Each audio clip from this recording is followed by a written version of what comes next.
Assalamualaikum warahmatullahi wabarakatuh. Halo teman-teman, kenalkan nama saya Benyamin Adi Yusuf. Di sini saya akan menjelaskan terkait tugas mata kuliah semiotika. Di sini saya akan menganalisis semiotika pada sebuah karya dari Raden Saleh yang berjudul Penangkapan Pangeran Diponegoro. Sebelum kita menganalisis sebuah karya, kita terlebih dahulu harus mengetahui latar belakang dari pembuatan karya tersebut.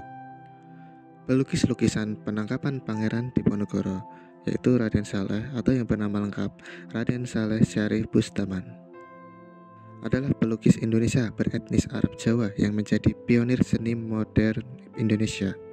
Lukisannya merupakan perpaduan romantisme yang sedang populer di Eropa kala itu, dengan elemen-elemen yang menunjukkan latar belakang Jawa.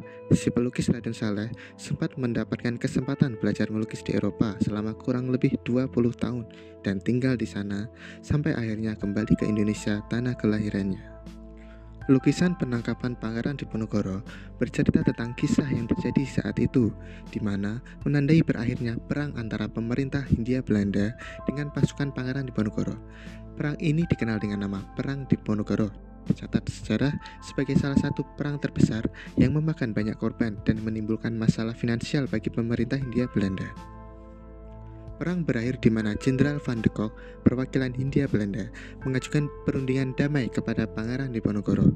Namun, alih-alih melakukan perundingan damai, Pangeran Diponegoro justru dijebak, ditangkap, dan kemudian diasingkan. Oke teman-teman, itu dia latar belakang yang harus kita ketahui terhadap karya ini. Kemudian kita akan menganalisis.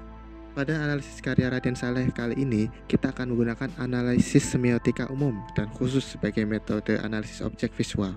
Saya akan menggunakan aspek-aspek yang terkait seperti icon, indeks, simbol, dan metafora tentunya. Namun sebelum kita menganalisis karya Raden Saleh, Penangkapan Pangeran Diponegoro, kita terlebih dahulu harus mengetahui karya yang serupa dari lukisan Nicholas Pieneman yang berjudul The Submission of Prince Diponegoro to General de Kock. Lukisan ini diduga menjadi dasar kuat dari pembuatan lukisan karya Penangkapan Pangeran Diponegoro. Kenapa begitu? Mari kita analisis terlebih dahulu pada lukisan Nicholas Pieneman. Sekilas nampak sama. Pada lukisan Nicholas Pieneman, kita melihat suasana yang serupa tapi tidak sama. Kesan negeri timur yang eksotis tidak begitu ditampilkan pada lukisannya. Lukisannya cerah, matahari bersinar terang, awannya biru tanpa mendung, seperti mengatakan bahwa ini adalah sebuah hari yang baik karena tertangkapnya seorang musuh Belanda, yaitu Pangeran Diponegoro. Adanya bendera Belanda yang berkibar di atas bangunan bisa kita metaforakan sebagai penanda bahwa Pieneman ingin menggambarkan superioritas Belanda dalam lukisan tersebut. Gestur dari Jenderal de Kock pada lukisan Pieneman yang sedang berdiri tegak dan seperti membusukkan dada terlihat menunjuk ke arah kereta kuda sambil melihat kepada anak buahnya seperti memerintah anak buahnya.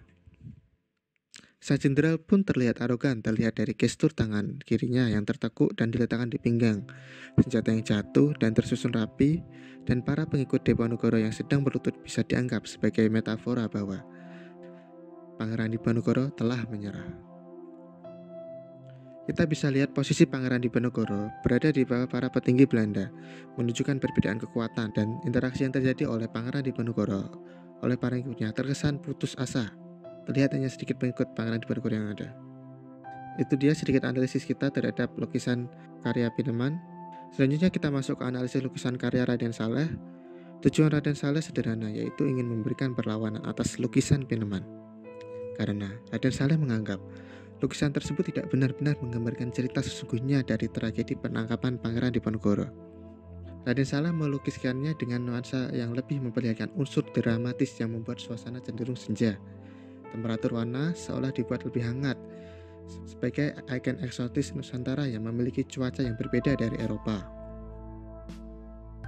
Cahaya dibuat dari kiri sekaligus memberikan spotlight Pangeran Diponegoro. Terlihat dari keseluruhan lukisan, semua objek akan terfokus pada Pangeran Diponegoro, mulai dari petinggi militer Belanda, pasukan Pangeran Diponegoro, juga pengikut Pangeran Diponegoro. Artinya, kalau kita hilangkan saja figur Pangeran Diponegoro dalam lukisan ini, maka lukisan ini seakan tidak berarti apa-apa.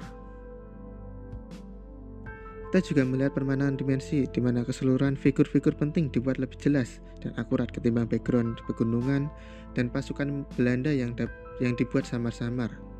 Ini digunakan untuk menunjukkan kedalaman gambar dua dimensi. Kita lihat juga interaksi yang dibuat oleh Raden Saleh menunjukkan emosi yang kuat. Kita bisa melihat kesan yang ditampakkan nampak sedih, terlihat dari beberapa figur menunduk dan menangis menarik Pangeran Diponegoro. Nampak juga cenderung bertanya-tanya, seperti para pasukan Diponegoro tak percaya apa yang terjadi. Nampak berinteraksi satu sama lain sehingga menutupi jalan Pangeran Diponegoro ke arah kereta kuda. Kesalahan yang terlihat memperlihatkan betapa terhormatnya dan kuatnya sosok Pangeran Diponegoro. Pangeran Diponegoro terlihat mengangkat dagunya dan membusukkan dadanya seakan memberikan simbolisasi kuat dan pantang menyerah. Gestur tangan seolah menenangkan para pengikutnya. Pangeran Diponegoro nampak sedikit memberikan arti bahwa sampai akhir perjuangannya, Pangeran Diponegoro tetap memperlihatkan kepemimpinannya kepada para pengikutnya. Sedangkan sebagai seorang lawan, terlihat gestur tangan sedikit rendah dari para petinggi militer Belanda yang seakan mempersilahkan dengan Pangeran Diponegoro masuk ke kereta kuda. Ini menunjukkan sebagai lawan, sosok Pangeran Diponegoro sangat dihormati oleh pemerintah Hindia Belanda. Jelas sangat berbeda dari versi Pineman. Semua figur yang dibuat Raden Saleh memiliki proporsi yang benar, kecuali para petinggi Belanda yang memiliki proporsi kepala lebih besar.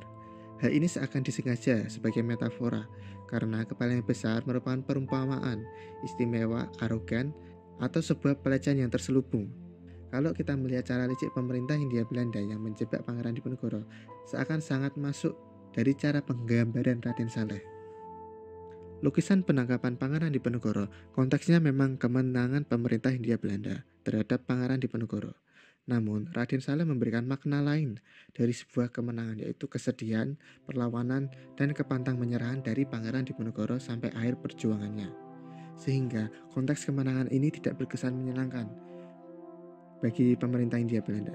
Begitulah cara Raden Saleh yang sebagai salah satu anak bangsa saat itu berjuang mempertahankan rasa nasionalismenya melalui karya-karyanya, salah satunya lewat karya penangkapan Pangeran Diponegoro. Itu saja dari saya, semoga bermanfaat. Saya undur diri. Assalamualaikum warahmatullahi wabarakatuh.